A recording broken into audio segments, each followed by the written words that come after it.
है, दो terrorist AK-47 Kock करके और वो देख रहे हैं और आप उसके सामने खड़े हैं।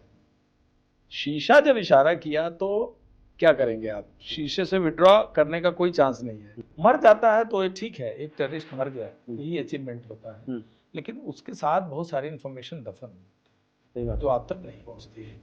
तो इस केस में उसका जिंदा पकड़ा जाना ही, अगर ये भी इनकाउंटर में मर जाता तो हम गाजीबाबा तक नहीं पहुंच सकते। 1994 में ब्रिटेन की किडनैपिंग इसी पहलगांव से, 1995 में 6 फॉरेन टूरिस्ट किडनैपिंग आरू पहलगांव से। उन्होंने मेनली ड्रोन में भी मुझे लगता है कि उनके स्पाई ड्रोन्स में ज्यादा, जिस दिन घटना हुई उसके 2 दिन 4 दिन 5 दिन के अंदर अगर हम कोई रिस्पॉन्स करते तो शायद उसका वो रिजल्ट नहीं मिलता जो इस ऑपरेशन से थे। आज की तारीख में जैसे कुछ सालों पहले हम जो है किस पर निर्भर करते थे नेविगेशन के लिए, GPS सिस्टम जो अमेरिका का है, दूसरा जो रशिया का है और एक यूरोपियन है, लेकिन आज की तारीख में हमारा अपना नेविगेशन सिस्टम है नाविक। मैं तो चूंकि पायलट हूँ, मैं फ्लाई करता हूँ, तो मुझे पता है कि जो है नेविगेशन सिस्टम बारे में पता है। अभी खैर इस बारे में तो बहुत बड़ा सब्जेक्ट है, लेकिन ये से लेकर के राइट अप टू भुज तक पूरा कंप्लीट वेस्टर्न बॉर्डर को उन्होंने पकड़ लिया। भुज पकड़ लिया और उनका नक्शा अगर ले लीजिए तो POK से लेकर कराची हो गया, बचा क्या फिर?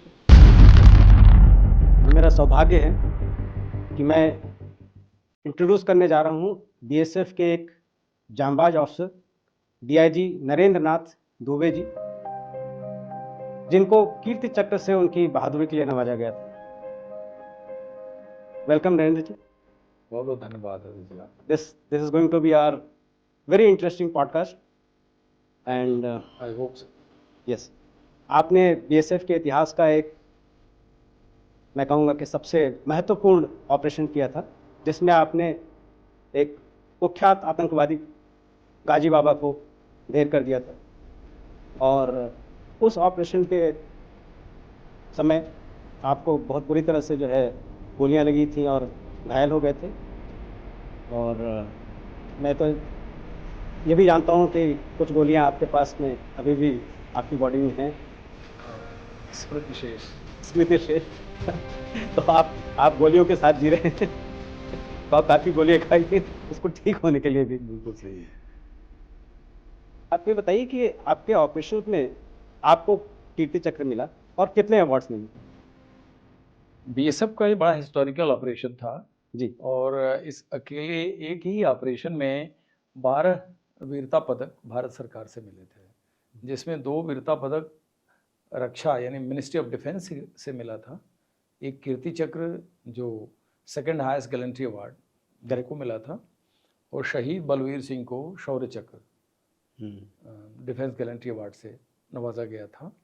इसके अलावा कुल 10 अधिकारी और कर्मचारी इस टीम में ऐसे थे जिनको president police medal for gallantry मिला था, और आउट ऑफ टर्न प्रमोशन करीब 8 लोगों को मिला था इसमें, और डायरेक्टर जनरल कमेंडेशन रोल जिसको आप कह सकते हैं कि चीफ ऑफ आर्मी स्टाफ है, चीफ ऑफ एयर स्टाफ का जो प्रशस्ति पत्र है, आई थिंक ये तो नॉट लेस देन 2000। चलिए, आपके इस रोमांचक ऑपरेशन के बारे में हम थोड़ा बाद में बात करेंगे, क्योंकि जब से मेरी आपसे बात हुई कि हम एक पॉडकास्ट साथ में करना चाहते हैं, तब से घटना चक्र कुछ इस तरह से तेज़ी से घूमा कि मुझे भी अपने पॉडकास्ट का फॉर्मेट चेंज करना पड़ा है। अब देखिए कितना जल तो सिंधु नदी से बह करके पाकिस्तान पहुंच गया, उधर पहलगाम की दर्दनाक घटना हुई, बीच में आपकी जो है फिल्म, आपकी स्टोरी पर आधारित फिल्म ग्राउंड जीरो रिलीज़ हो गई, उसके बाद ऑपरेशन सिंदूर, फिर उसके बाद सीज़ फायर, तो बहुत कुछ हो गया इस बीच। और मुझे लगता है कि कुछ समसामयिक घटनाओं पर भी हमें पहले बात कर लेना चाहिए, फिर हम आपके ऑपरेशंस पे चलेंगे, क्योंकि वो अपने आप में एक बहुत ही इंटरेस्टिंग ऑपरेशन है और उसके बारे में तो हमारे व्यूअर्स पक्का जानना चाहेंगे। ये जो पिछला 3.5 हफ्ता गुजरा है जी, ये बहुत ही फास्ट फॉरवर्ड गुजरा है। करेक्ट। समय तो बिल्कुल अपने घड़ी मिनट के टाइम से सही गुजरा है, लेकिन इसमें इतने इवेंट्स अनफोल्ड हुए हैं। मैं अभी मेरे पास कल एक कलीग का प्रयाग से फ़ोन आया था कि सर 8 तारीख की मेरी शादी थी, आप पहुँचे नहीं। 8 मई को। ओह, तो मैं उनको बड़ा माफ़ी मांगा और लिखा कि भाई तुम्हारा ये 8 तारीख कैसे बीता मुझे आज पता लग रहा है जब तुम मुझे रिमाइंड कर रहे हो, क्योंकि 7, 8, 9, 10 की रात तो बड़ी क्यों अलग रात थी। सही। और शायद ये रात देखा जाए तो भारत के इतिहास में 54 साल बाद आई है, एग्जैक्टली आफ्टर 54 ईयर्स। ये जो ऑपरेशन सिंदूर चला, इसकी शुरुआत आपको पता है कि किस रात से शुरू हुआ। जी। तो उसके बाद के तो घर के इवेंट ही नहीं याद थे। अब रही बात कि हमने रिशेड्यूल किया, उसका रीज़न यही था कि 3 से लेकर 4 रात तक भारतीय सेनाओं का पराक्रम और शौर्य भारत के आसमान और पाकिस्तान के आसमान और पाकिस्तान के ज़मीन पर दिखा। आपने बिल्कुल अपने सामने देखा।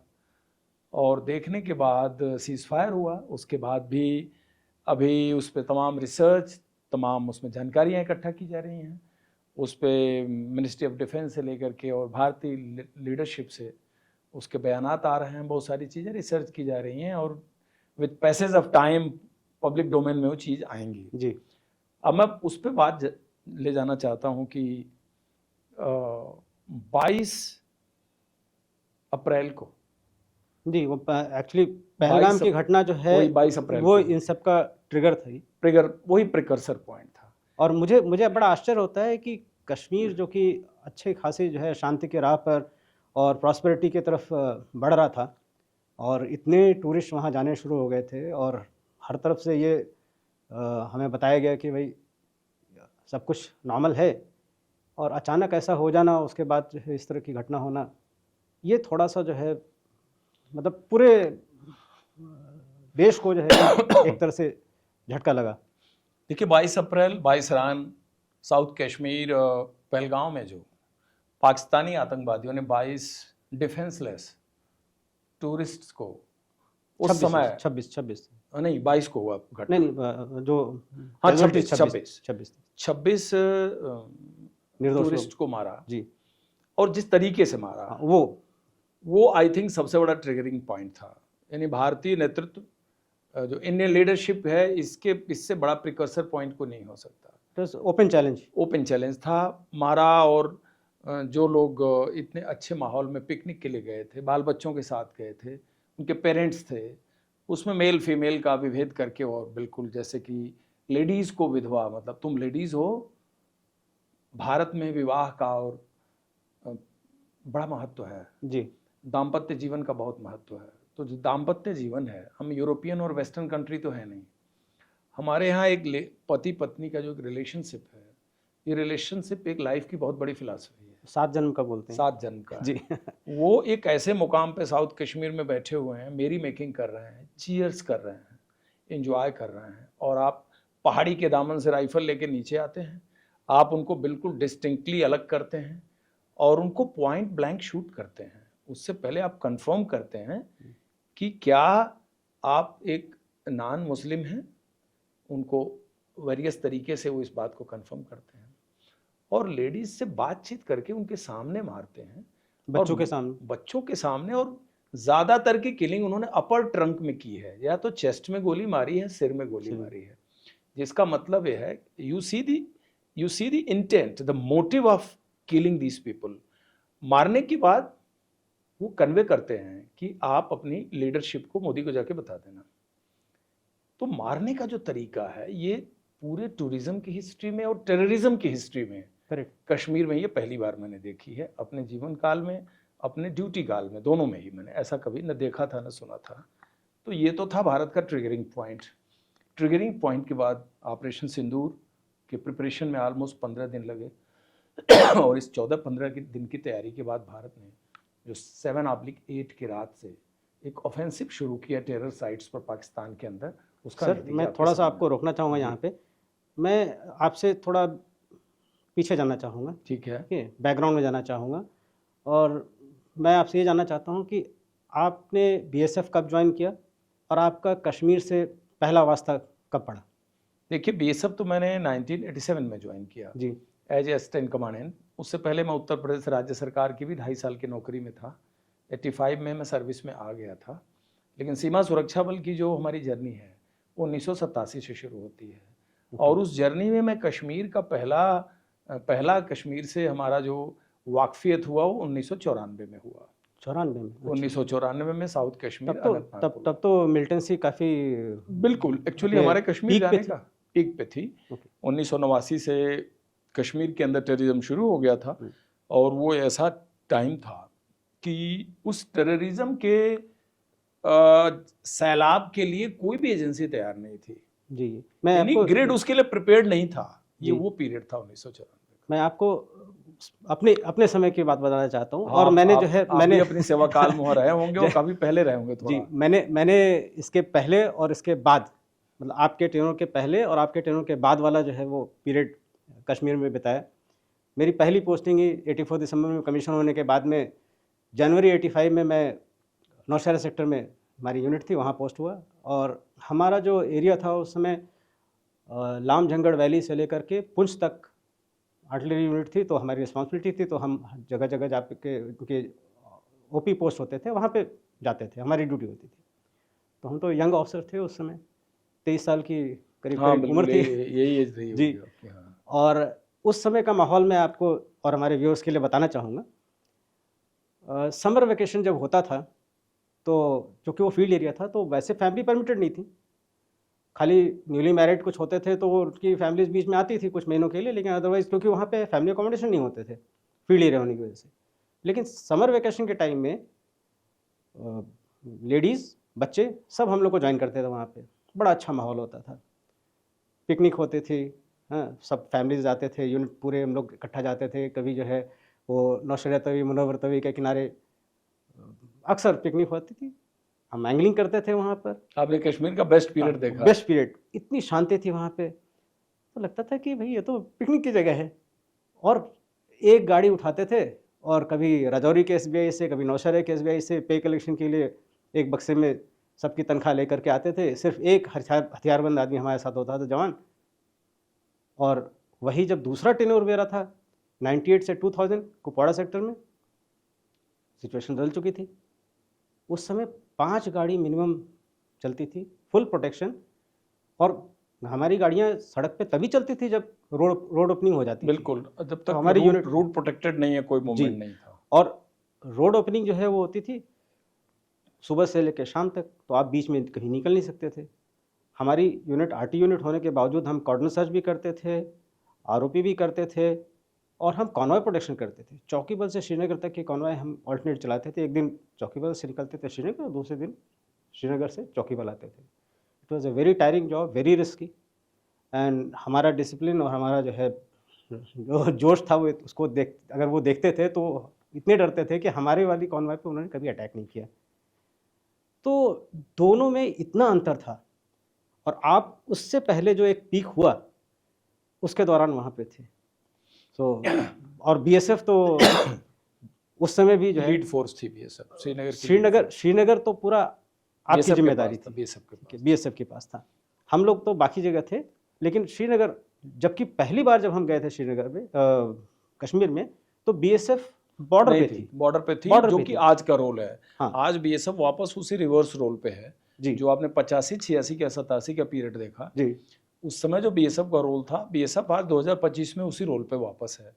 एक्चुअली मेन रोल उसका वही है, प्राइमरी रोल उसका वही है। रोल टेररिज्म की 89 में जब शुरुआत हुई जेएनके में, तो 89 के बाद जो 15 साल, 1.5 डिकेड बीएसएफ को at the helm of affairs, Srinagar city के लीड फोर्स थी यही। Correct. Complete law and order situation, counter insurgency situation BSF के पास थी, और इंटीरियर में भी थी जैसा कि होना चाहिए था। बट अभी बीएसएफ अपने ओरिजिनल रोल में है। अब आपके उस सवाल का मैं जवाब देता हूँ कि जो आपके 85-86 का कश्मीर था, वो कश्मीर हम लोगों ने फिल्म के जरिए से खाली देखा था कि कश्मीर की कली फिल्म है या कोई भी ऐसी मूवी है, because Kashmir was a very favourite destination for the Bollywood. यानी कोई भी फिल्म है, अगर आप कश्मीर का कुछ हिस्सा उठा के उस फिल्म के अंदर शूट करते हैं ना, तो वो पब्लिक को बड़ा अच्छा लगता था। डल लेक का, चार चिनार, और जो हिंटरलैंड, मेनलैंड के लोग बहुत ज़्यादा कश्मीर तक जा भी नहीं पाते थे, आवागमन भी इतना अच्छा नहीं था। अब लेकिन हमने जब कश्मीर में कदम रखा तो कश्मीर में पाकिस्तान स्पॉन्सर्ड आतंकवाद दस्तक दे चुका था। आपको वेलकम हुआ था किसी तरह से? हमारा वेलकम हुआ था इंडक्शन के टाइम में 1994 में। हाँ। जैसा कि आपको पता है आर्मी में भी वही ड्रिल है कि जब आप इंडक्ट होते हैं नई यूनिट तो आती है। नई यूनिट तो पुरानी यूनिट के साथ उनका कुछ दिन एक combined handing taking over training चलता है। जी। यानी जो आउटगोइंग बटालियन है वो इनकमिंग बटालियन को हैंडिंग टेकिंग के पार्ट के तौर पे ऑपरेशनल रिस्पॉन्सिबिलिटी हैंडओवर करने में करीब 4 हफ्ते लगाती थी, सो दैट कि जाने वाली यूनिट को वहाँ पर सेटल होने के लिए मौका मिला। तो मैंने 182 बटालियन को पुलवामा में रिलीव किया था, और उस बटालियन को रिलीव करने जब हम पहुँचे तो हमारा तो पहले दिन तो देखिए क्या आलम था कि अभी आज के तारीख में तो अब 4.5 घंटे में जम्मू में श्रीनगर पहुँच जाता। करेक्ट। उस समय एक दिन तो जाने की कन्वाई होती थी, दूसरे दिन वापस आने की बिल्कुल। होती थी। सेम डे में आप दोनों तरफ से फ्लीट लेके नहीं जा सकते, रोड इतने अच्छे थे नहीं, और अगर रास्ते में कहीं अटक गए तो सुरक्षा देना आरोपी के लिए, रोड ओपनिंग पार्टी के लिए सबसे टफ काम होता था। एक भी गाड़ी खराब हो जाए आपका कॉन्वॉय रुक जाता था, फिर आप सिटिंग डक होते थे। वो सनराइज से लेके सनसेट तक ही आप ऑपरेट कर सकते थे। रात के डार्कनेस में there was a great risk. तो मैं इतना नोविश था उस समय, मेरी इतनी ज़्यादा बीएसएफ में नौकरी हो नहीं पाई थी, करीब बीएसएफ में नौकरी प्रैक्टिकली तो 5-6 साल थी। तो पूरी कन्वाई की फ्लीट खोल के मैं सांबा से बाय रोड चल दिया, और उस दिन चल दिया जिस दिन मुझे नहीं जाना चाहिए था। अच्छा, उस दिन यानी उस दिन डाउन कन्वाई थी। ये बात मैं कंफर्म कर नहीं पाया, कुछ हमसे मिस हुआ, किसी ने बताया भी नहीं। यानी तब क्या था, at your own peril, you are with marching troops, it is your responsibility to collect information, to act accordingly.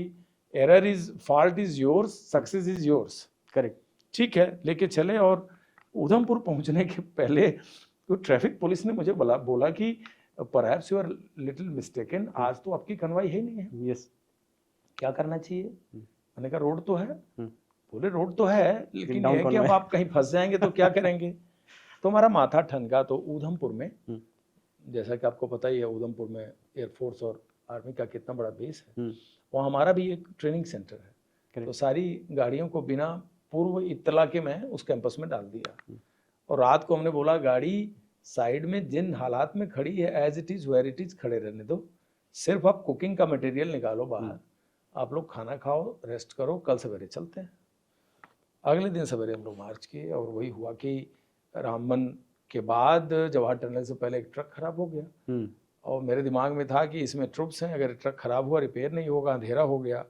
सुन रखा था कश्मीर में एम्बुश होता है, टेररिस्ट आते हैं मार देते हैं, कोई कैजुअलिटी हो जाएगी, क्या करेंगे। खैर उसको ठीक करा के हम लोग रात को, इतनी डार्कनेस, रात के 10-11 बज गए एकदम। अवंतीपुर से हमको, अवंतीपुर एयरफील्ड के साथ हमारा रोड होता था, 81 माउंटेन ब्रिगेड था, विक्टर फोर्सेस था दाहिने तराल के रिजेस पे, कुछ भी ज्योग्राफी पता नहीं थी। तब आपका गूगल कंपास नहीं था, you did not have any detail for your militant information. तो एनीवे खैर हम लोग लेके निकले, और हमारी बटालियन थी बीएसएफ की, 71 वार लड़ी हुई। तो बैरकपुर कोलकाता में रेज हुई थी, और ज़्यादातर बंगाली और त्रिपुरा के ट्रुप्स थे उसमें, नॉर्थ ईस्ट के लोग काफ़ी थे, मेनलैंड उत्तर भारत के कम लड़के थे। तो उस बटालियन का एक अलग फ्लेवर था, मज़ा था। बड़ी चार्ज बटालियन थी, रेजिमेंटल से स्ट्रेंथ उसकी बड़ी तगड़ी थी, यानी पूरी बटालियन फैमिली थी। सबसे बड़ी चीज़ मैंने देखा कि entire battalion was itself a family, और जितने की अपॉइंटमेंट थे बड़ा वेल नेट थे, सिनर्जी बहुत ज़बरदस्त थी। गुड। पुलवामा में इंडक्ट हुए, और इंडक्ट होने के बाद हमारा पहला दिन बड़ा अच्छा स्वागत हुआ। पहले दिन ही वो बटालियन लेके एक रत्नीपुरा एरिया में ले गई, कार्डन सर्च का एक डेमोन्स्ट्रेशन देने की कैसे होता है। और कार्डन सर्च में ही हमारा एक सेल्फ SSG 69 लिया हुआ नेपाल सिंह कांस्टेबल वो कहीं मिस हो गया। और इतना बड़ा गांव रत्नीपुरा, पुलवामा ज़िले का सबसे बड़ा गांव, उसको खोजा कैसे जाए। वो कहीं से अपने को ओरिएंट किया किसी पुल के पास, सिंगल राउंड फायर करते हुए गांव से निकला, और फाइनली हमारी कन्वाई में वो कनेक्ट हो गया। तो हमारे जान में जान आई कि एक हमारा मिसिंग सिपाही मिल गया, क्योंकि वो थोड़ा ओरिएंटेशन खो गया। और उसमें क्या होती है, धान की खेती होती है, लास्ट एंड फाउंड। धान और मक्के की खेती का ग्रोथ बहुत अच्छा होता है, तो उसमें कई बार बहुत एक पर्टिकुलर डिस्टेंस के बाद आपको दिखाई नहीं देता। वापस आया तो लजूरा गांव में पहला एम्बुश हुआ दिन में। We could see first time terrorists firing on us and fleeing in paddy field. तो धान को लोग शाली बोलते हैं, और देखा जाए हमारे संस्कृत में भी शाली अभाव चूर्णम Correct. यानी शाली शब्द जो है देखा जाए हम्म। वहाँ लोग बोलते हैं, लेकिन कहीं कहीं ये संस्कृताइज्ड वर्ड है, ये हाँ बिल्कुल। संस्कृत के शब्द हैं ये। तो धान के खेत में वो भाग रहा है, फायर कर रहा है। हमारी खैर कैजुअलिटी कुछ नहीं हुई। पहला बार आभास हुआ कि एम्बुश होता कैसे है। अच्छा। गाड़ी से डिस्माउंट हम लोग हुए, जैसा कि सीख रखा था कि सबसे पहले आपको काउंटर एम्बुश ड्रिल करनी है। सबसे पहले एम्बुश साइट से आप भाग के थोड़ी दूरी जाइए, फिर उतरिए, फिर चेज करिए। करेक्ट। चेज वेज किया हम लोगों ने, लेकिन वो ही मैनेज टू एस्केप। मतलब मैं देख रहा हूँ काले कपड़े में भाग रहा है, जंगल पकड़ रहा है एक। और जब आप चेज कर रहे होते हैं ना, तो सब लोग एक स्पीड से नहीं चेज कर पाते। दूसरा, वहाँ का ऑपरेशनल फाइल आपकी डिस्टर्ब हो जाती है। एक स्टेज के बाद वो नहीं मिला हमको। उसके बाद आगे लाजूरा से जब हम आगे निकले तो बिल्कुल कोयल गांव के पास दूसरा एम्बुश, और ये सारे स्टैंड ऑफ फायर होते थे। टेररिस्ट इतनी ज्यादा तादाद में थे कि हर गांव में 2-4 होते थे। जो होते थे वो कहीं न कहीं किसी घर से छुप के उन्होंने एक अटेम्प्ट किया फायर करना। कैजुअलिटी हो गई तो अच्छी बात है, नहीं हुई तो डिस्टर्ब किया आपको। उस केस में हम लोगों ने एक टेररिस्ट मारा। अच्छा। तो पहला बार तजुर्बा हुआ कि ये एम्बुश में होता कैसे है। हमारा नुकसान नहीं हुआ, वापस आया बटालियन में। तो उसी रात रॉकेट लॉन्चर से अटैक हुआ हमारे हेडक्वार्टर पे रात को, आरएल से। तो पहला आरएल से, जबकि रॉकेट लॉन्चर हमारे पास उस समय नहीं आई थी। करेक्ट। आरएल उस समय बीएसएफ के पास नहीं थी। आरएल मिलिट्री के पास, यस 1997 में आरएल आई हमारे पास।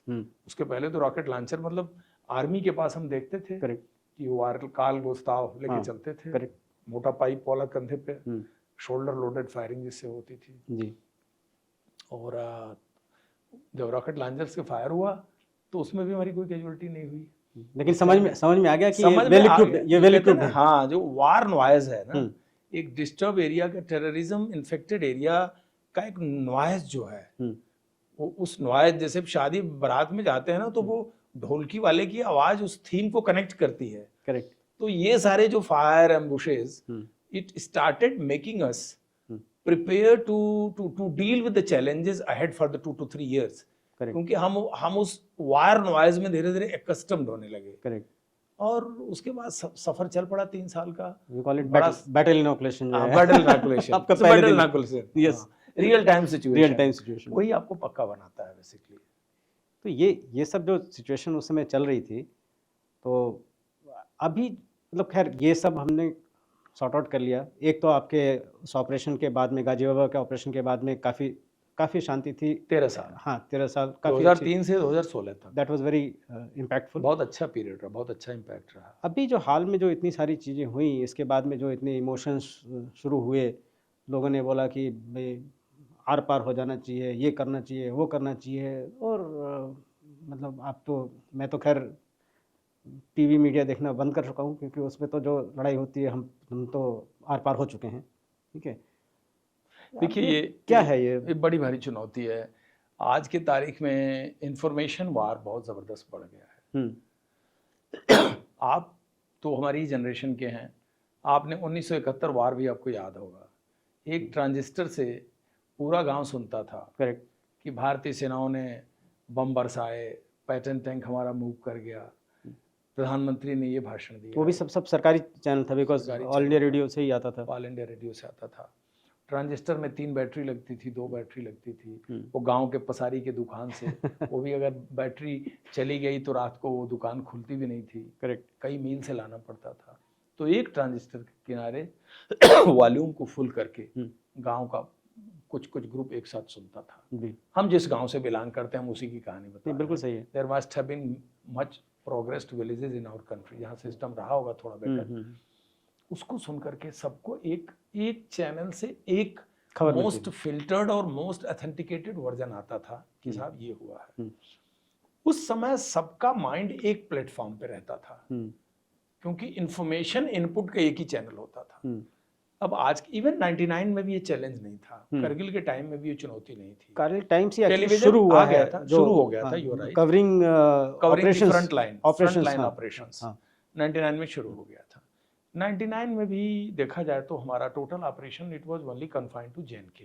जी, ये बिल्कुल देखा जाए तो LOC और कश्मीर में ही कन्फाइंड रहा, उसके बियॉन्ड ऑपरेशन फ्लेयर अप नहीं हुआ। नहीं, मैं तो उसके नेबरिंग सेक्टर में था उस समय, 92 उस समय।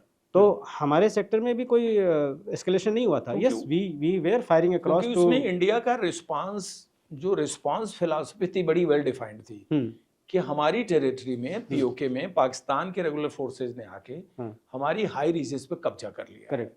हमको उसे इवैक्यूएट कराना था और उसे रीगेन करना था। पहाड़ की लड़ाई थी, जैसा कि आपको पता है, mountains are best for defence and mountains are worst for defence. Correct. तो उसमें जो एयरफोर्स और इंडियन आर्मी का रोल था, नेवी का रोल उसमें ऑब्वियसली नहीं था।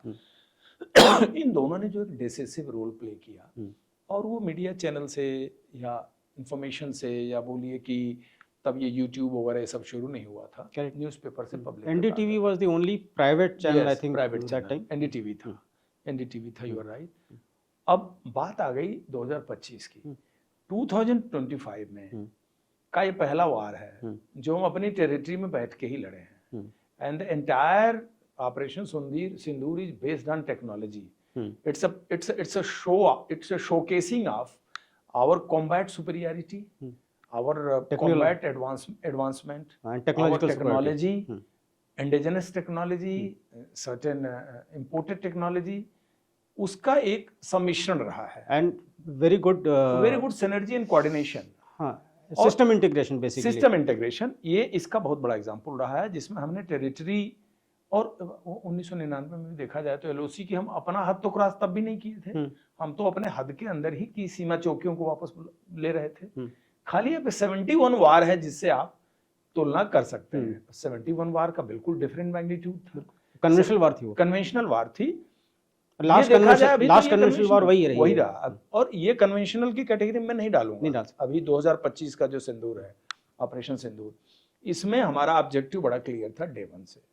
अब लोग कहते हैं साहब, पहले तो हल्ला इस बात पे मचा कि 22 अप्रैल को ये घटना होती है दर्दनाक, और भारत टाइम ले रहा है। 4 दिन हो गए, 6 दिन हो गए, 8 दिन हो गए। अरे भाई अब तो 14 दिन हो गए। कुछ लोग तो 1999, कुछ लोग तो बालाकोट और आपके पुंछ, बालाकोट और उड़ी के रिटेलिएशन के डेट्स भी लगे कंपेयर करने। करेक्ट। कि उसमें तो 13 दिन में कर दिया था। वो घटना हुई थी 14 फरवरी को और भारत 28 को स्ट्राइक कर गया था। 14 फरवरी 2019। करेक्ट। मुझे याद है कि वैलेंटाइंस डे था उस दिन। वैलेंटाइन कि एक दिन वो आता है, उस नाते याद है मुझे, और कोई रीजन नहीं है।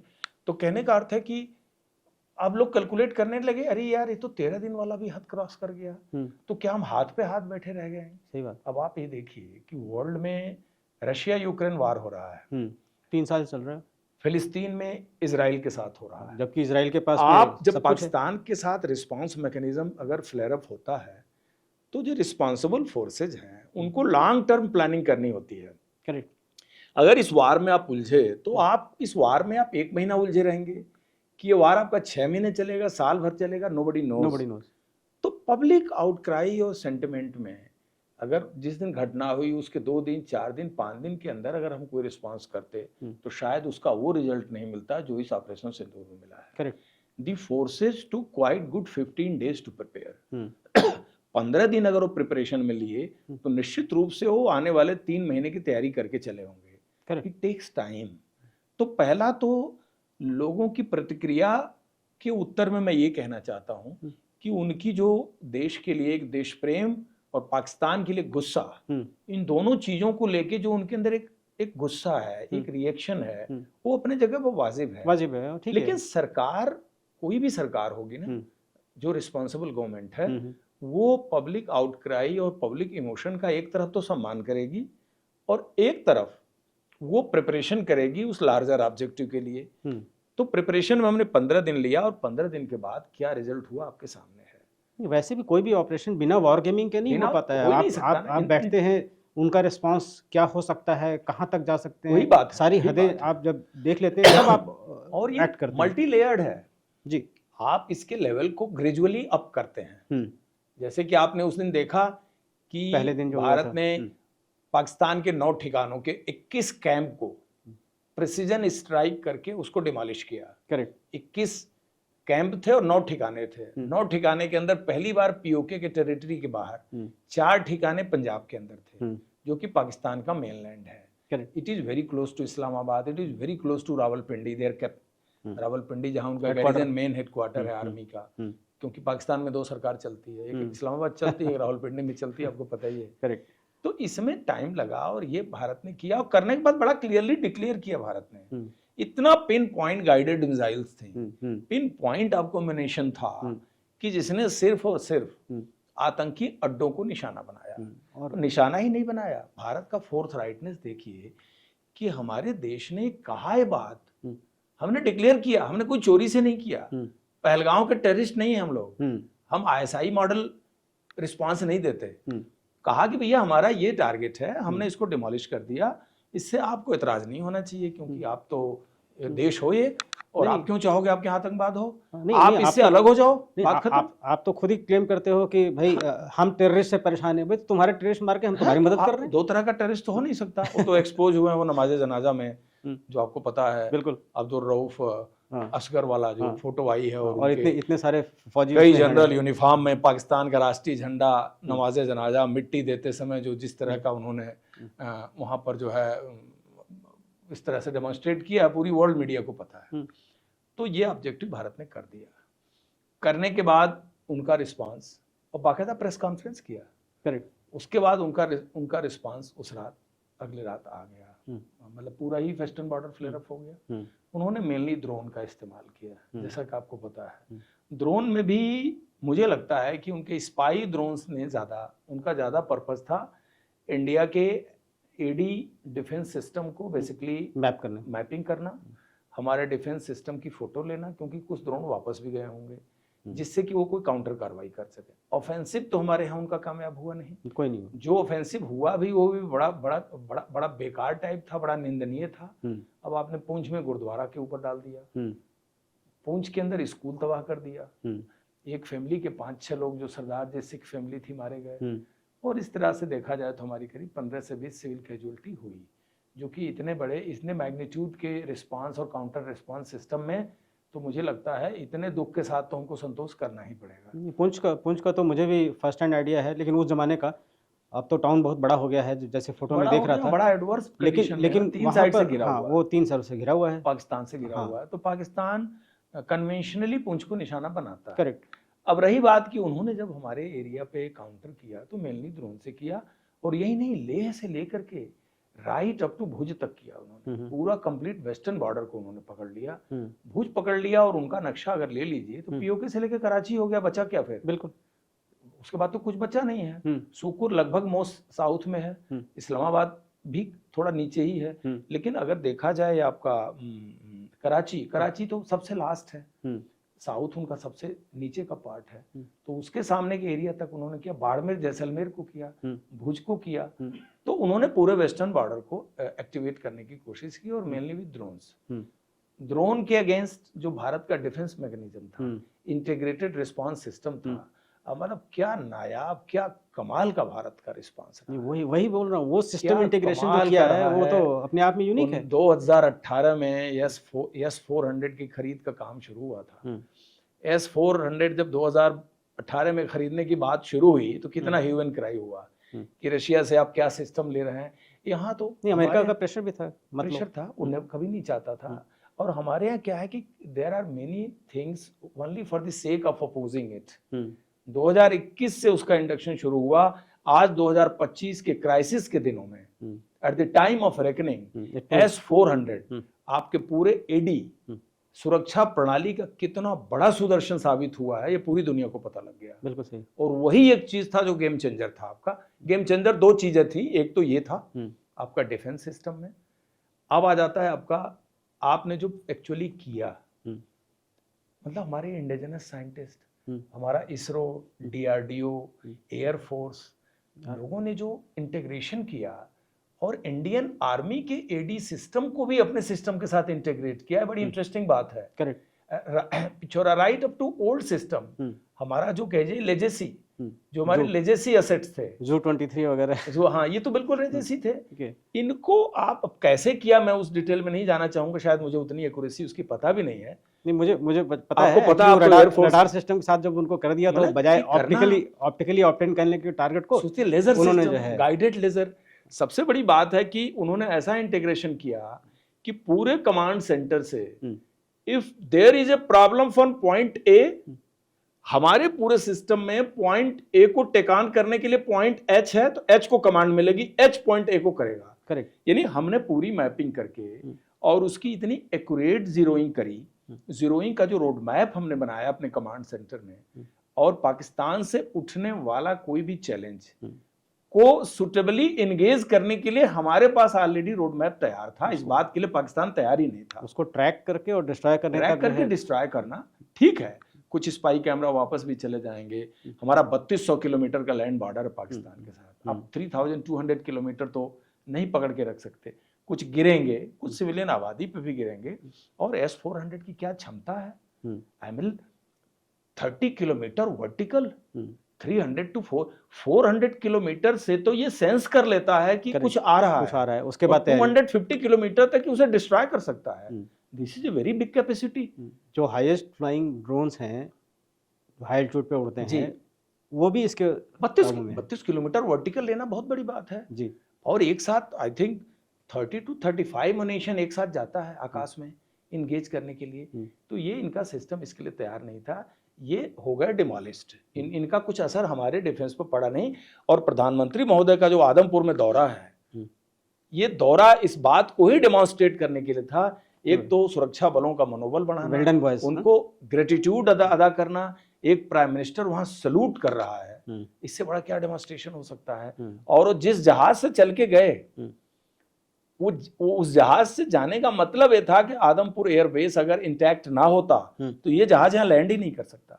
सही बात है। और उसके बाद S-400 के बैकग्राउंड में उन्होंने एड्रेस किया है कि this is the S-400 you see in my background, it is intact and you have got a totally false narrative on the horizon of international media. ये बिल्कुल फ्रॉड को उजागर किया उन्होंने जाकर के। आदमपुर डेलिबरेटली गए हैं, ऐसे नहीं गए हैं।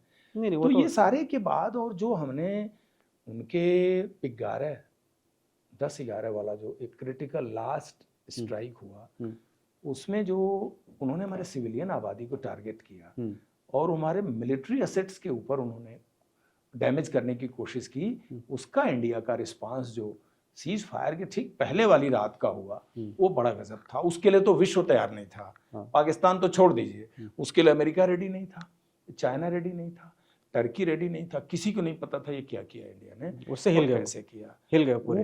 वो हिल गया। उनको लग गया कि now they are right at our threshold, हमारे थ्रेशोल्ड पे इंडिया खड़ा है, ऑलरेडी मैपिंग कर चुका है। व्हाट इज नेक्स्ट, अगला क्या होगा? अब अगला यह होगा कि अगर हम सीज फायर नहीं किए तो जो अगला इनका रिस्पांस आएगा, उस जगह से काउटा एकदम नजदीक, वहां से रावलपिंडी नजदीक, इस्लामाबाद नजदीक, वहां पूरा न्यूक्लियर एसेट्स इनके, शेख जायद सिविल एयरपोर्ट इनका बिल्कुल पास। तो कंप्लीट अमेरिका का जो कमांड ऑपरेशनल कमांड, पाकिस्तान का ऑपरेशनल कमांड सिस्टम था, आपने उसके नाक के नीचे उंगली डाल दिया तो सांस नहीं ले सकता। पाकिस्तान पूरा स्केल्ड हो गया। जिस तरह से हनुमान जी ने लंका में जाके ना रावण की पूरी मैपिंग कर ली, वो पूरी मैपिंग की थी उनके दरबार में उन्होंने। रावण का अभेद्य, श्रीलंका का अभेद्य सिस्टम उन्होंने पहले किया, ट्रेवल किया, ट्रेवल करने में उनके जितने ऑब्स्ट्रक्शन आए, सुरसा से लेकर के जितने लोग आए, सारे ऑब्स्ट्रक्शन दूर किए। रावण की पूरी किलेबंदी भेदी, स्पाई के तरीके से विभीषण से मिले। उन्होंने अशोक वाटिका उजाड़ी सिर्फ रावण की शक्ति जानने के लिए कि रावण के पास काउंटर मैकेनिज्म क्या क्या है। तो हमने उनको अशोक वाटिका उजाड़ दी, पूरा उजाड़ दिया। खर दूषण से लेके मेघनाथ तक भेजा रावण ने। बहुत सही। रावण ने एक एक लेयर बढ़ाया ना अटैक को, और लास्ट में मेघनाथ जब आया तो हनुमान जी को सरेंडर करना पड़ा। हनुमान जी बोले अगर मैं इस ब्रह्मास्त्र पे सरेंडर नहीं करूंगा तो इसमें मेघनाथ की गरिमा नहीं बढ़ेगी घटेगी, ब्रह्मा की महिमा गिरेगी। उसमें हनुमान जी ने बोला सुंदरकांड में कि जब ब्रह्मास्त्र उसने चलाया तो मैंने कहा हे प्रभु मैं सरेंडर हूं, क्योंकि इसको अगर मैं काउंटर किया, काउंटर वो कर सकते थे, तो उसमें ब्रह्मा जी की महिमा गिरेगी जो मैं कभी नहीं चाहता। रावण के दरबार में गए वो, और उनका और रावण का जो संवाद हुआ महल के अंदर, उस संवाद में उन्होंने रावण की पूरी मिलिट्री और डिफेंस मैकेनिज्म की मैपिंग कर ली।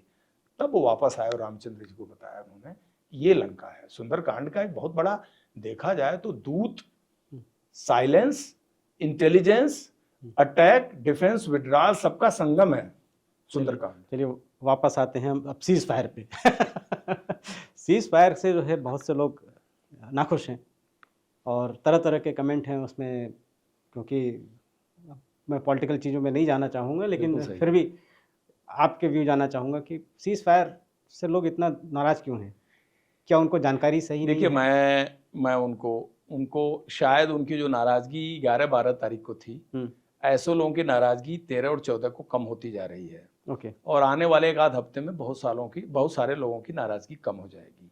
मैं उस दिन खुद लाइव था, हुँ, एबीपी पे लाइव था जब सीज़ फायर हुआ। जी, यानी पाकिस्तान ने काउंटर किया तो लाइव था, इंडिया का काउंटर मैकेनिज्म हुआ तो भी लाइव था और मैं 5 बज के कुछ आपके air vice marshal OP Tiwari sir भी थे उसमें लाइव, साथ ही हम लोग थे, 2 ही लोग थे पैनल में अच्छा। और मेरे सामने ही वो ट्वीट आया। हुँ। तो मैं ये कहना चाहता हूँ कि जो लोग फ्रस्ट्रेट हैं उनका 2-4 दिन में फ्रस्ट्रेशन और कम होगा, क्योंकि उनको जैसे-जैसे सच्चाई पता लगेगी। अभी देखिए एक-एक चीज़ निकल के आ रही है। आपने पाकिस्तान, वो कौन-सा ट्रिगरिंग मोमेंट था कि पाकिस्तान इस बात पे मजबूर हुआ कि उसने यूनाइटेड स्टेट ऑफ अमेरिका को अप्रोच किया कि भैया ये युद्ध बंद करवाओ। और चाइना को? पहली बात, हमारे देश की पब्लिक को वो परिस्थिति, सच्चाई जानना ज़रूरी है। वो सच्चाई आ रहा है धीरे-धीरे। नहीं, एक्चुअली जी, जो मेरा जी, इसमें व्यू जी। है कि सच्चाई इतनी जल्दी ज़ाहिर की नहीं जा सकती, क्योंकि ये अभी और लोगों की अपेक्षा भी नहीं होनी ऑपरेशन चाहिए। है, ऑनगोइंग लोगों ऑपरेशन है, अभी खत्म नहीं हुआ है। लोगों की अपेक्षा भी नहीं होनी चाहिए इतनी जल्दी हाँ, लेकिन सच्चाई जानने लेकिन की। आजकल क्या है लोग ना, 1971 के वार से इसके कंपैरिजन करने लगे। नहीं, 2 वार एक जैसे कैसे हो सकता है भाई? 2 बिल्कुल सही। परिस्थिति एक जैसे कैसे हो सकती है? नहीं, आजकल इन्फॉर्मेशन टेक्नोलॉजी का ज़माना है। हर आदमी सोचता है कि ओहो! ये इन्फॉर्मेशन नहीं मिली तो उसके दिमाग में जो है वो फिर वो घूमने लगता है कि मेरे से छिपाया गया।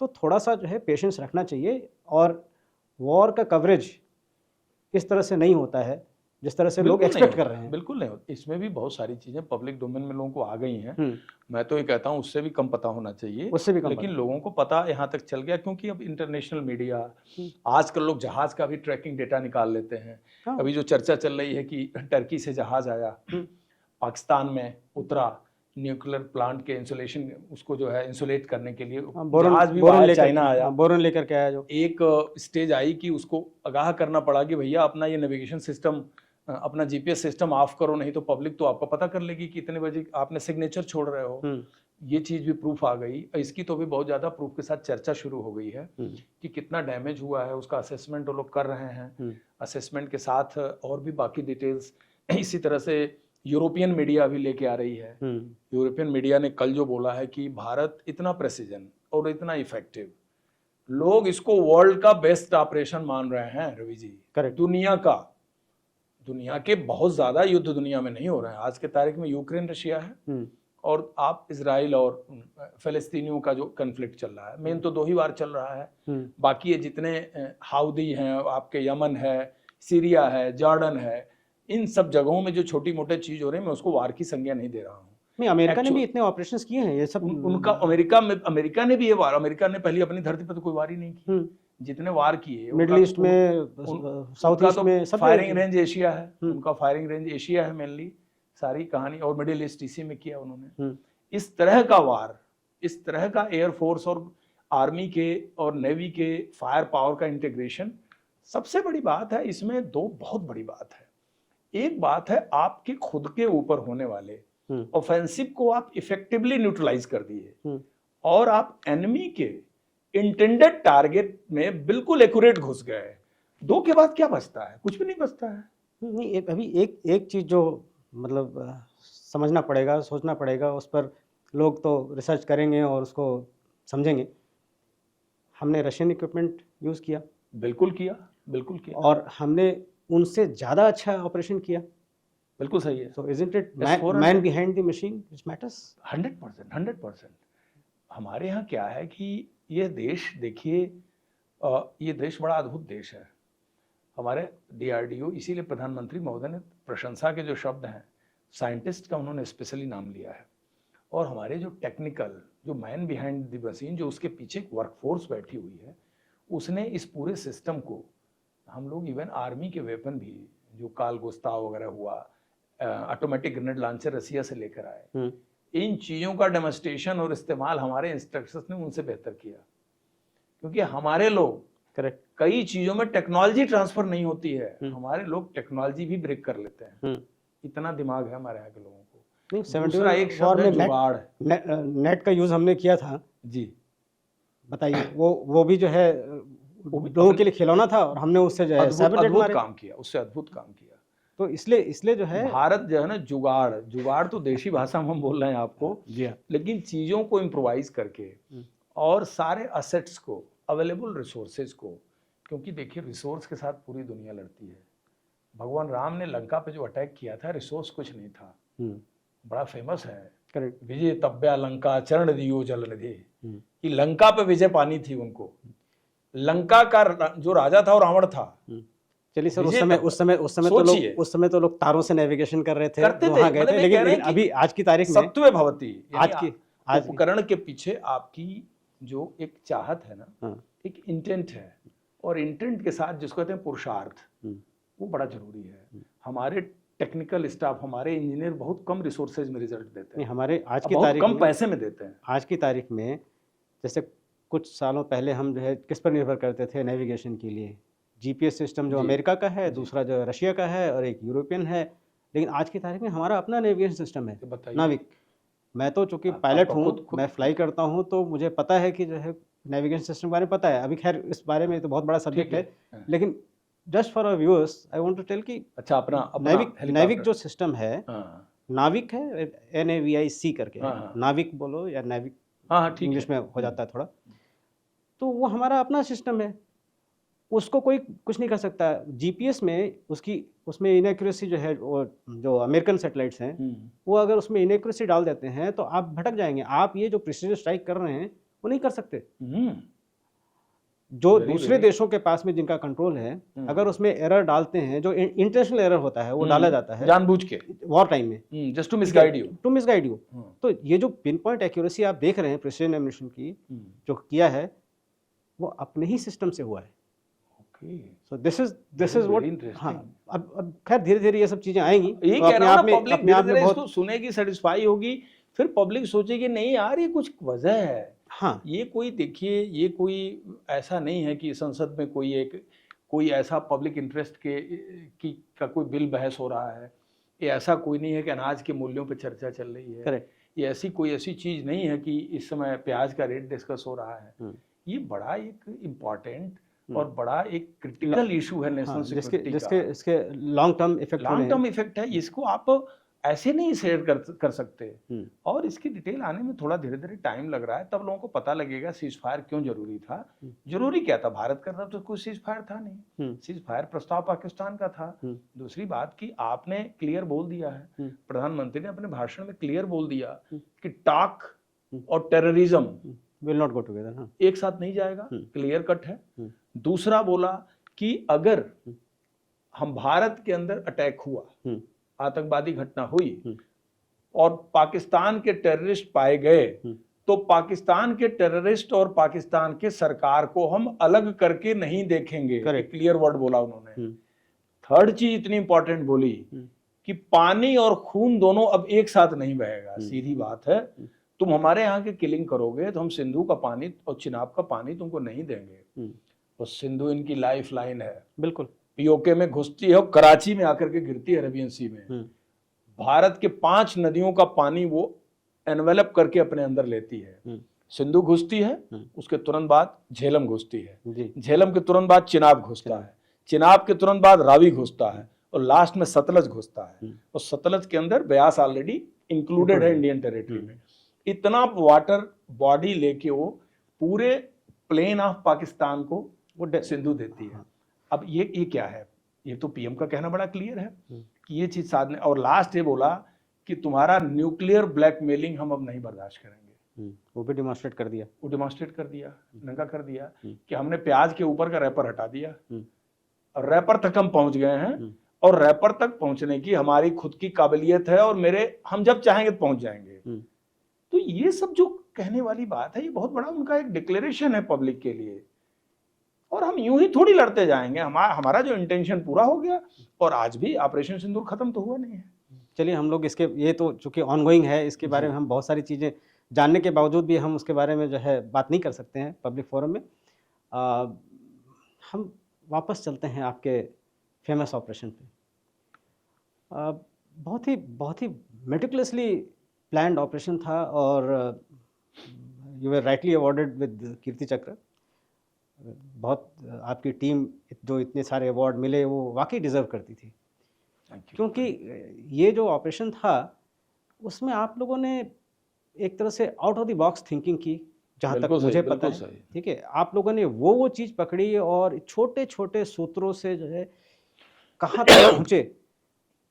वो जब मैं ऑपरेशन की डिटेल पढ़ता हूँ और मैं पहले से जानता हूँ बहुत सारी चीज़ें, तो मुझे लगता है कि ये अपने आप में एक बहुत बड़ा एग्जाम्पल है कि कोऑर्डिनेटेड फोर्स और डिटरमिन्ड लीडरशिप कैसे रिजल्ट अचीव करती है। And out of the box thinking, तो that goes to you, credit goes to you. वो तो बड़ा, वो बहुत काम आया था। अब बहुत से लोग हम और यंगर जनरेशन शायद गाजी बाबा को नहीं जानती होगी या भूल गई होगी, तो आपके मुंह से सुनना चाहेंगे ये शख्स कौन था। ये अगर यंग जनरेशन ने ऑपरेशन सिंदूर देखा है, हाँ, आई थिंक लेटेस्ट तो यही है जो भारत का रिस्पांस है टेररिज्म के अगेंस्ट। तो इसमें पहली रात जो हमने 9 टेरर कैंप पे 9 ठिकानों को टारगेट किया था, टेरर साइट्स को, उनमें एक ठिकाना बहावलपुर था। करेक्ट। और बहावलपुर में, वो पाकिस्तान में, नॉट इन पीओके, वो बिल्कुल पंजाब के अंदर है। करेक्ट। तो बहावलपुर के अंदर ये जैश ए मोहम्मद का सिटाडेल है। और जैश ए मोहम्मद का जो सबसे टॉप कमांडर है मौलाना मसूद अजहर, जो भारतीय जेल से ही IC-814 जहाज के रिहाई के बदले छोड़ा गया था। करेक्ट। और उसने सन 2000 में जाके जैश ए मोहम्मद की इसी बहावलपुर से स्थापना की। और बहावलपुर में जो ऑपरेशन सिंदूर में हमने टारगेट सिलेक्शन में जो उनको मारा है, उसमें मरने वालों में से इसी मौलाना मसूद अजहर की फैमिली के भी 5-6 मेंबर लोग हैं। नहीं, आई बिलीव ज्यादा है, 10 मारे गए तो 10 हैं फैमिली के। हाँ, फैमिली के ही मुझे पता लगा 10 हैं, 12 हैं। एक यासीन अजहर या याकूब अजहर इसके फैमिली का है, इसकी सगी बहन, इसका बहनोई, इसकी बीवी, इसके कजिन, ये सारे तो कुनबे के ही लोग मारे गए, नेफ्यू। तो ये जितने जैश की लीडरशिप वहां मारी गई है, मौलाना भी जिंदा है। तो मैं ये उस जनरेशन को कहना चाहता हूं कि जो गाजी बाबा 2003 में मारा गया था, वो इसी जैसे मोहम्मद का, इसी बहावलपुर का सबसे बड़ा प्रतिनिधि था भारतीय सॉइल पे। करेक्ट। यानी इंडियन लैंड का वो चीफ ऑपरेशन कमांडर था, जो करीब 8-9 साल से भारत के अंदर, कश्मीर के अंदर आतंकवाद फैला रहा था। और जो उसने आतंकवाद फैलाया, उसमें उसने 1994 में ब्रिटेन की किडनैपिंग इसी पहलगांव से, 1995 में 6 फॉरेन टूरिस्ट की किडनैपिंग आड़ू पहलगांव से, नाडीमर्ग मर्डर केस, उसके बाद IC-814 की हाईजैकिंग में कॉन्स्पिरेसी रचना, सन 2000 में अप्रैल में 15 core commander Badami Bagh cantt पे पहला ब्लास्ट, और दिसंबर में दूसरा ब्लास्ट जिसमें कि ब्रिटिश बार्न कश्मीरी लड़का बिलाल था। और 2001 में 1 अक्टूबर को JNK असेंबली का श्रीनगर में अटैक करना, और लास्ट 13 दिसंबर 2001 को भारत के संसद पर दिन दहाड़े 11 बजे विजय चौक के तरफ से एम्बेसडर कार से 5 सुसाइड का अटैक कराना। इतने मर्डर्स, इतने sensational high profile attacks India में उस गाजी बाबा के नाम थे। और उसकी कहीं ना फोटो थी ना कहीं उसकी कोई, इसलिए कि वो पब्लिक डोमेन में कहीं दिखता नहीं था, मोबाइल कैमरे का टाइम तब था नहीं, हुलिया से आप बयान करके लिख सकते थे। तो ये जो अपना जिसको फांसी हुई कश्मीरी, इसके बयान पे जो एक कंप्यूटर स्केच उसका बनाया गया था, अफजल गुरु के बयान पे, उस कंप्यूटर स्केच के बल पे ही थोड़ी बहुत हुलिया पता थी, फोटो फिर भी नहीं था। तो ये पार्लियामेंट अटैक के बाद से ये डिक्लेयर्ड कर दिया गया था most wanted terrorist from the POTA court, and he was hiding in the heights of Kashmir, and he was doing all terror activities in the Srinagar city and in hinterland also, क्योंकि आपको पता अक्षरधाम वाले में भी इसका हाथ था। तो कहने का मतलब है कि ये उस प्रोफाइल का टेररिस्ट था। उससे गलती हो गई श्रीनगर में छुप गया आपके इलाके में नहीं, वो जब तक तो गंदरबल था तब तक तो वो सेफ था। वही बोल रहा हूँ, सेफ इन द सेंस कि गंदरबल हुआ, ये आपका सफापुरा एरिया है, तराल की पहाड़ी है, जकूरा एरिया है, ऊपर दक्षुम है जहाँ पे टेररिस्ट मर्डर करके भागे हैं जिस एरिया में, वो पूरा एरिया तो पीर पंजाल के नॉर्थ वाला एरिया है। इन एरियाज में जब तक था तब तक तो उसके हाइट पे थोड़ा पहुंचना लोगों को मुश्किल था। मुझे लगता है कि थिक जंगल से वहाँ पे, थिक फॉरेस्ट जंगल से पहाड़ी है। बाद में जब इसने 2003 में श्रीनगर सिटी में अपना बेस शिफ्ट किया, प्रॉब्ली किलिंग्स को ये पूरा कंट्रोल कर रहा था जितनी कॉप किलिंग्स थी, just to demoralise the security forces. I think ऐसा नहीं था कि वो वहाँ पर बैठ करके जो है वो उसका कमांड कंट्रोल वो बेटर कर सकता था, इसलिए वो श्रीनगर में था। श्रीनगर में इसलिए आया कि he wanted to be very close to the, क्योंकि श्रीनगर सिटी में जो कुछ भी करेगा उसका सेंसेशनल वैल्यू बहुत हाई है, और श्रीनगर सिटी में मारने या अटैक करने पर रिजल्ट की प्रोबेबिलिटी बहुत ज्यादा रहती है, it is a highly hugely populated area, और हाइड आउट को साइंटिफिकली बना सकता है सिटी के अंदर। बाकी अगर ओपन एरिया में है तो हाइड आउट इतनी साइंटिफिकली नहीं बन सकती। तो श्रीनगर सिटी उसने चुना था, एकदम बिल्कुल डेली बेसिस पर किलिंग उसका टाइम टेबल रहता था, और जैश के बहुत सारे कार्डर जो फील्ड में थे उन्हीं को यूज करता था। तो साइलेंसर पिस्टल से कॉप किलिंग का टाइम एक वो भी गैंग था जो कि stand alone type, grenade throwing pistol shooting, grenade throwing pistol shooting. 2 या 3 की कैजुअलिटी डेली कर देते थे ये। तो ये 2 या 3 की कैजुअलिटी डेली करना, आप सोचिए श्रीनगर सिटी के लिए कितना ह्यूज एट्रिशन था हमारा, कितना ह्यूज डेथ नंबर्स बहुत ज्यादा होते थे। BSF, army, JNK police, CRPF, उनको यूनिफॉर्म लोगों की जो है वो, तो वो जो उसने अपना अड्डा शिफ्ट किया, प्रॉब्ली वो अड्डा शिफ्ट करना हमारे फेवर में गया। यस, और उसमें अगस्त महीने में अगर भारत के प्रधानमंत्री महोदय अगर वहां जाने का निर्णय न लेते कश्मीर का, तो शायद वो इतना एक्सपोज नहीं होता। उस निर्णय लेने से क्या हुआ कि वो थोड़ा सा इंटरनेशनल मीडिया में और कश्मीर के मुद्दे को एक बड़े अलग लेवल पे जाने का उसके अंदर एम्बिशन होगा, बड़ा कुछ करने के चक्कर में, और उसी चक्कर में उसने 27 अगस्त को सुसाइड अटैक करवाया लाल चौक में।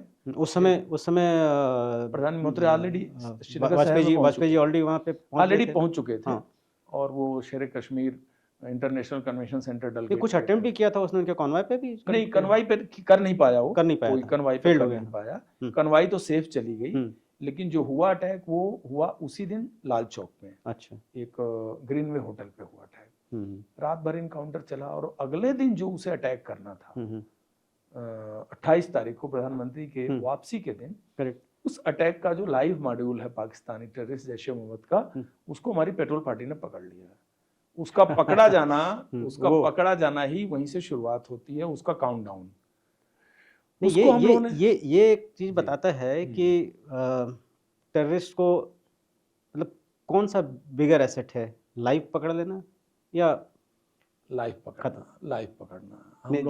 जैसे कसाब पकड़ा गया तो कहानी पता लगी। कसाब से कंपेयर कर सकते हैं कि हमारे लिए लाइव टेररिस्ट मिलना एक बहुत बड़ा सक्सेस है, क्योंकि जो इंफॉर्मेशन बेस है इसमें खतरा भी है। अब लाइव तो उसको मसूद को भी पकड़ा था, मसूद को हाईजैक होके निकल गया वो तो। मसूद को पकड़ा था और मसूद जुडिशियल कस्टडी में था, तो कहने का मतलब कि मसूद निकल के गया वो तो एक अलग कॉन्स्पिरेसी है। आज तक हमारे लिए मुश्किल है। बिल्कुल वो बात सही है। बहुत लोग इसको कहते भी हैं कि न जिंदा रहता न इसको छुड़ाने की कॉन्स्पिरेसी बचती। बट अगेन इट्स मैं एक उस वैल्यूएबल इंफॉर्मेशन असेट पे आना लेकिन आपने तो जो पकड़ा वो तो पकड़ा जाने के बाद जो आप इंट्रोगेशन में उससे चीजें लेके आते हैं, जो आप उससे इंफॉर्मेशन निकालते हैं, वो अपने आप में बहुत बड़ी चीज होती है। बहुत बड़ी चीज। पूरा एक तो आपको जेनेसिस पता लगता है, पूरे टेररिज्म का रूट्स पता लगता है कि ये पूरी चीज कैसे बुनी जा रही है। इनके पूरे मॉड्यूल एक्सपोज हो जाते हैं, जितने नाम हैं, जितने प्लेयर हैं, कोड्स हैं इनके,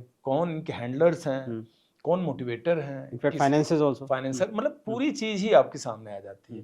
मर जाता है तो ठीक है, एक टेररिस्ट मर गया, यही अचीवमेंट होता है, लेकिन उसके साथ बहुत सारी इंफॉर्मेशन दफन हो जाती है, सही बात जो आप तक नहीं पहुंचती है। तो इस केस में उसका जिंदा पकड़ा जाना ही, अगर ये भी इनकाउंटर में मर जाता तो हम गाजीबाबा तक नहीं पहुंच सकते थे। ये जिंदा मिला और इसकी इंट्रोगेशन से ही हमें उसके अड्डे तक हम पहुंच पाए 29 के रात को। लेकिन इसके अड्डे पर तो आई बिलीव आप लोग पहले भी जा चुके थे, और वो इसका अड्डा जो था वो हमारे ही एरिया में ही था।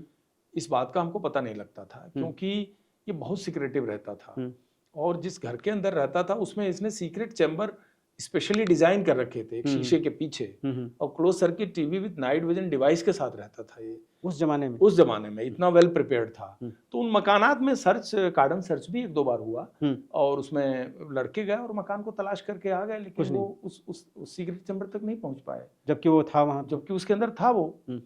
तो कहने का अर्थ है कि वो था हमारे ही एरिया में, लेकिन हम उस तक कैसे पहुंचते, उस तक पहुंचने का जरिया था कि जब तक कोई ह्यूमन वर्टिकल, जब तक कोई ह्यूमन इंटेलिजेंस हमको नहीं मिलती, ह्यूमन इंटेलिजेंस देने वाला आदमी इतना था नहीं।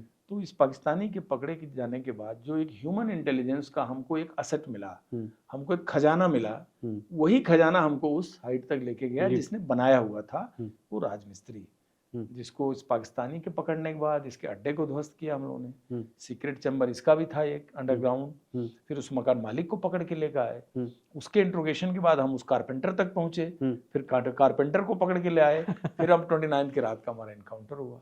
अच्छा। तो ये पूरी एक इंट्रोगेशन की एक ट्रेल है, और ह्यूमन असेट्स को कनेक्ट करके, छोटे छोटे डार्ट्स को कनेक्ट करते हुए, छोटी छोटी इंफॉर्मेशन से मौके तक पहुंचने की एक पूरी जर्नी रही है। और फाइनली उसको 29 अप्रैल 30th की रात को हम लोगों ने आमने सामने की मुठभेड़ में 3rd फ्लोर पे बिल्डिंग में मारा। 2 टेररिस्ट थे, दोनों मारे गए। एक टेररिस्ट पाकिस्तानी मेरे पास जिंदा था। उस टाइम में 3 पाकिस्तानी टेररिस्ट मिल जाना एक ऑपरेशन में बड़ी बात होती है, बहुत बड़ी बात। 3 मिलते कहाँ है, एक आध पकड़ना मुश्किल हो जाता है, और दूसरे की इन्फॉर्मेशन बहुत मुश्किल से मिलती है, आप लोग तो उससे निकलवा लिए। लाइव मिला, अगर वो लाइव पाकिस्तानी नहीं मिलता तो ये कुछ दिन और मर्डर्स करता गाजी बाबा। अभी तो इसके अंदर बहुत पोटेंशियल था, 35 साल तो एज थी उसकी बस। हाँ, it got a very long life to sustain in the terrorism related area. इसका आका तो अभी तक चल रहा है। वो यही तो कह रहा हूँ कि एक आदमी आपके पंजे, आपके चंगुल से छूट गया, पाकिस्तान चला गया, और उसने जनवरी 20 में जो जैश को चलाया, आज 2025 में भी वही जैश आपके खिलाफ काम कर रहा है। वही जैश तो 25 साल।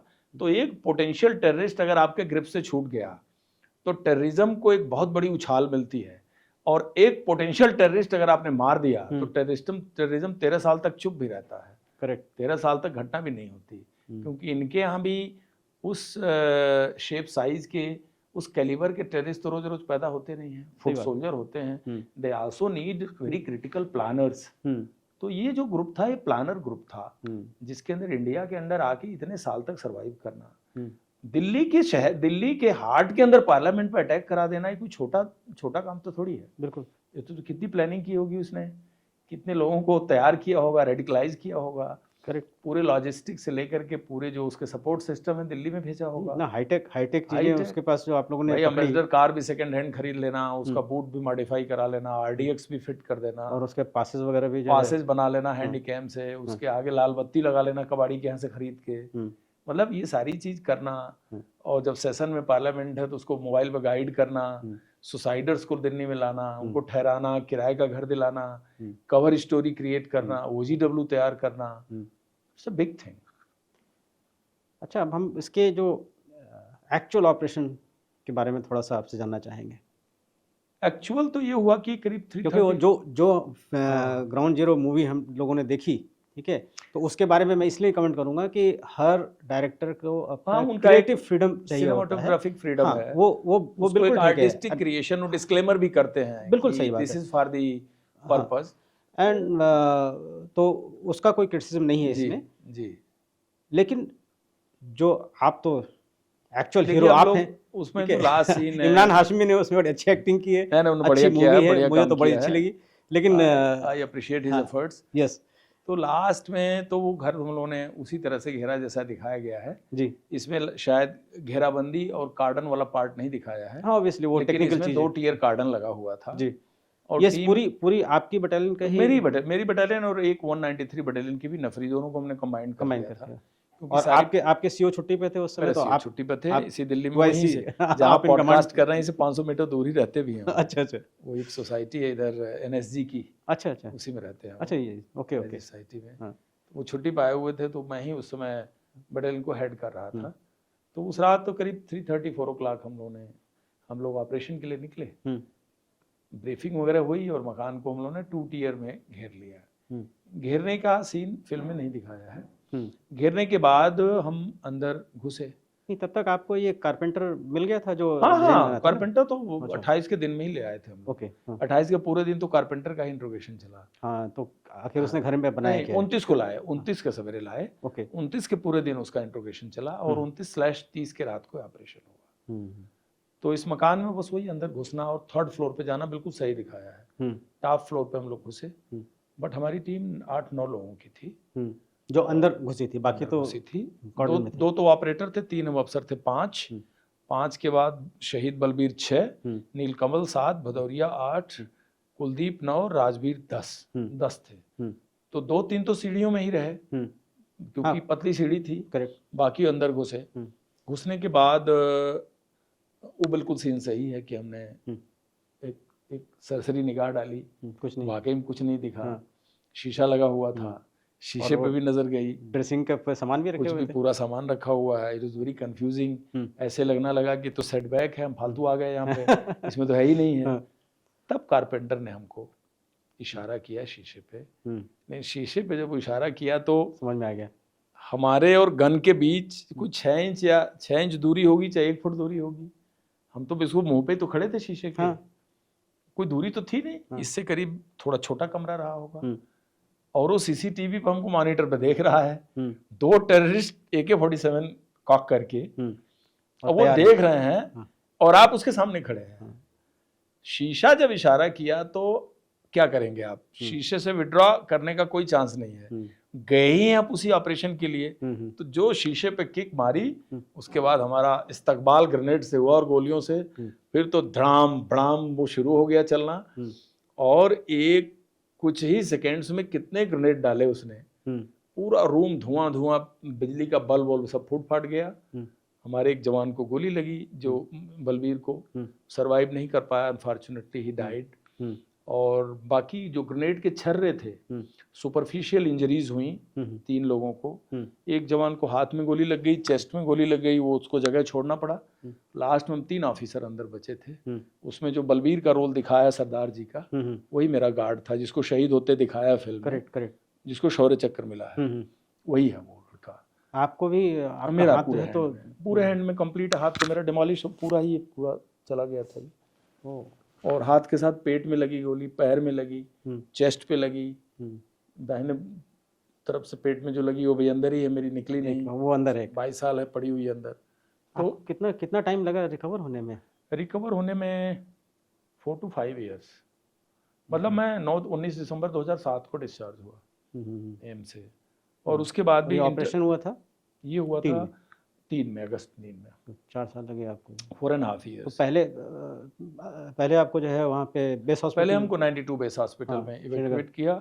तो उसमें डॉक्टर विंस्टन थे, ऑर्थोपेडिक सर्जन कर्नल, और एक डॉक्टर पंडा नेवी का डॉक्टर थे। उन दोनों ने ऑपरेट किया था। बाद में मुझको इवैक्यूएट किया गया दिल्ली में। तो I was the only patient from BSF जिसको आरआर ने भी अलाउ किया था सर एडमिशन के लिए। लेकिन मेरा ज़्यादा ट्रीटमेंट स्पाइनल इंजरी सेंटर वसंत कुंज और एम्स में हुआ। मेजर ट्रीटमेंट इसी में हुआ। 2007 में मेरे लार्जर इंटेस्टाइन उन्होंने सर्जिकली निकाल दिया। और निकाल के एनल पाउच बना दिया। उसमें मुझे कंप्लीट पूरा साल एम्स में रहना पड़ा।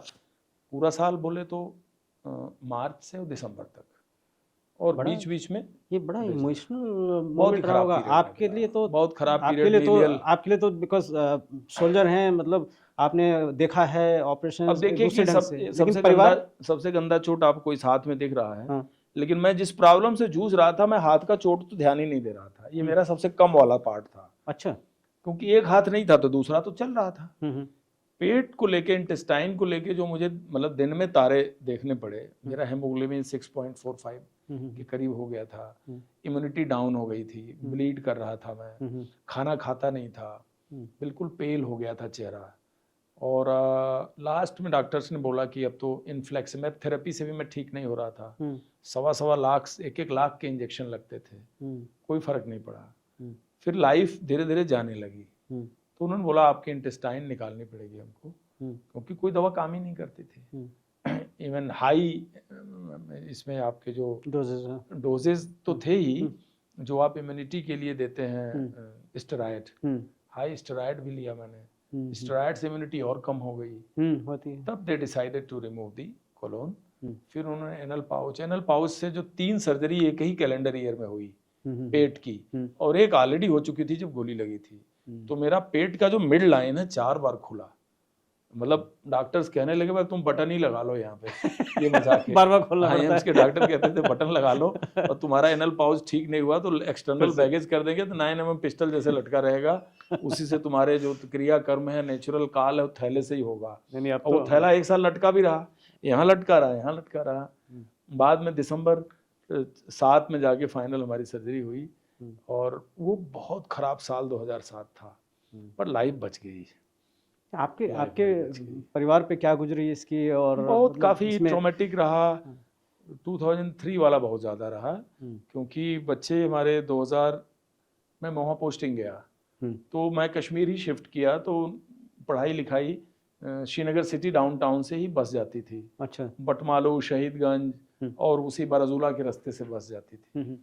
और एयरफोर्स का जो स्टेशन था श्रीनगर का, उसी केंद्रीय विद्यालय में बच्चों ने पढ़ाई की।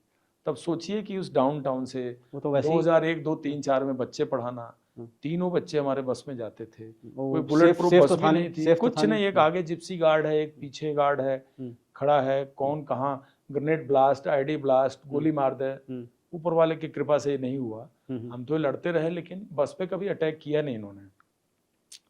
कुछ एक दिन ब्लास्ट हुए, तो तब तक हम लोग खबर पूछते रहे सेट पे कि बस तो सेफ है ना। हाँ, बस सेफ है।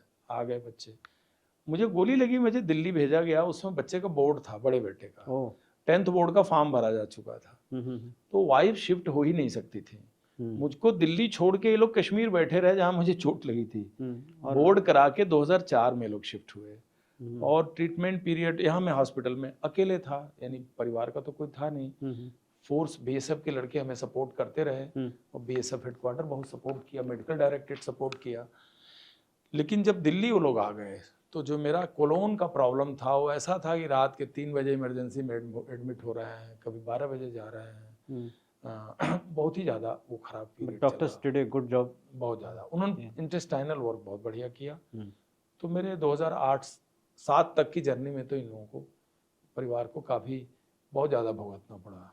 अच्छा, एक चीज़ बताइए कि ये जो गाजी बाबा, आपने टेररिस्ट को मार दिया वहाँ पे, ठीक है, पता कैसे लगा कि, और आइडेंटिफाई कैसे हुआ कि गाजी बाबा? आइडेंटिफिकेशन ये था कि इसका डिप्टी चीफ ऑलरेडी हमारे पास था, जैश-ए मोहम्मद का, जिंदा, वही जिसके थ्रू पहुंचे थे, नहीं जिसके थ्रू पहुंचे थे। तो पहले तो बॉडी इससे आइडेंटिफाई कराई, तो क्यों गलत हो, तो बिल्कुल सही आइडेंटिफाई कर गया। और बड़ा गुस्से में बोला रिएक्शन में, अच्छा आपने मास्टर जी को मार दिया। अच्छा, वो मास्टर, मतलब उसको बड़ा गुस्सा, उसमें कोड मास्टर जी था। उसके बाद हम लोगों ने खाली इसी के क्लेम को हमने एक फाइनल क्लेम नहीं माना। गाजी बाबा के वायरलेस सेट का मॉनिटरिंग से एक इंटरसेप्शन आया था आर्मी से, जिसमें जब उन्होंने घर घेरा तो ऑलरेडी उसने मास्टर कंट्रोल पीएक्यू को कन्वे कर दिया था कि मैं सीज में हूँ। अच्छा, ये चीज ऑलरेडी कन्वे हो गया था, आर्मी ने हमसे शेयर किया है बात। वहां पर एचएमटी के पास आर्मी की यूनिट थी। थर्ड ये हुआ कि जो इसका इंटरव्यू लिया था नसीर ने, जी न्यूज के रिपोर्टर ने, उसने विंटर 2001 में इसका एक इंटरव्यू लिया था जी न्यूज ने, जो कि टेलीकास्ट भी हुआ था। बारामूला में इंटरव्यू लिया था, गुलमर्ग के रास्ते पर एक गांव है डाउन में। उसमें गाजी बाबा ने खुले मुंह से पहले बातचीत की थी। अच्छा। जैसे कैमरा ऑन होने से पहले उसने खुला पहले इंटरेक्शन किया था। तो उसका एक बहुत बड़ा मोल था, तो वो जर्नलिस्ट और वो फोटोग्राफर उसको पहचानते थे। इसको मारे जाने के बाद रीगल चौक से उनको हम लेके आए गाड़ी में। अच्छा, उनसे डेड बॉडी पहचान कराई। और उसके चौथे दिन बाद तो नमाज जनाजा इसी बहावलपुर में हुआ। 4 लाख लोग उसके सिंबॉलिकल नमाज जनाजा में शामिल। अच्छा, मतलब बॉडी तो यहाँ थे, वहाँ नहीं, सिंबॉलिकल। यहाँ तो पीसीआर से पोस्टमार्टम हुआ, दफन हो गया, लेकिन इसका सिंबॉलिकल उन्होंने जो नमाज जनाजा किया बहावलपुर में, जिसमें यही मौलाना मसूद अजहरी शामिल था, जो आपके ऑपरेशन सिंदूर में इसके फैमिली के लोग मारे गए, जो रो रहा था। तो वहाँ से उन्होंने पैगाम भेजा था कि हमारे सरताज, हमारे आंखों के नूर, हमारे मोहतरम गाजी बाबा अब नहीं रहे, हम उनके कातिलों को पैगाम देते हैं कि दुनिया के किसी भी कोने में रहेंगे, उन्हें नहीं छोड़ेंगे। तो हॉस्पिटल में मुझे डायरेक्टर जनरल साहब मिलने आए थे, तो उन्होंने बात बताई थी। तो बीएसएफ ने मल्टीपल आपको पहली खबर जो है कंफर्मेशन, क्योंकि आप तो, मुझे तो अगले दिन आईसीयू में जब मेरी एनेस्थीसिया, कौन बताया, किसने बताया? जनरल निर्भय शर्मा 15 कोर कमांडर, अच्छा, और मेरे डायरेक्टर जनरल, ये दोनों लोग आए मिलने। आईसीयू में जब एंटर किए थे उन्होंने बोला कि we are very sorry that you are so badly injured, but we discuss with the doctors and your life will be saved. ये बात उन्होंने बताई, साथ ही साथ उन्होंने कांग्रेचुलेट किया। आई फ्लू जनरल निर्भय शर्मा व्हेन ही वाज अच्छा। गवर्नर अरुणाचल। अरे तो वो तो थे हमारे टाइम में, मैडम भी आई थी, अच्छा। मिसेस शर्मा भी आई थी आईसीयू में मिलने। और सबसे बड़ी संजोग की बात है, जब defence investigation ceremony Rashtrapati Bhavan में मेरे कीर्ति चक्र का अवार्ड होना था, उसी दिन जनरल निर्भय शर्मा को डिस्टिंग्विश मेडल मिला था। जैसे अति विशिष्ट सेवा मेडल या अति उत्तम युद्ध सेवा मेडल मिलता है जो आर्मी को, तो वो भी वन ऑफ द रेसिपिएंट होके आए थे। ओके। तो वहाँ मेरी मुलाकात हुई। बोले नहीं, मैंने कहा सर मैं 2 साल पहले जो इनकाउंटर हुआ था, I am the same person. तो उनको याद आ गया, हाँ मैं तुमसे मिलने आया था।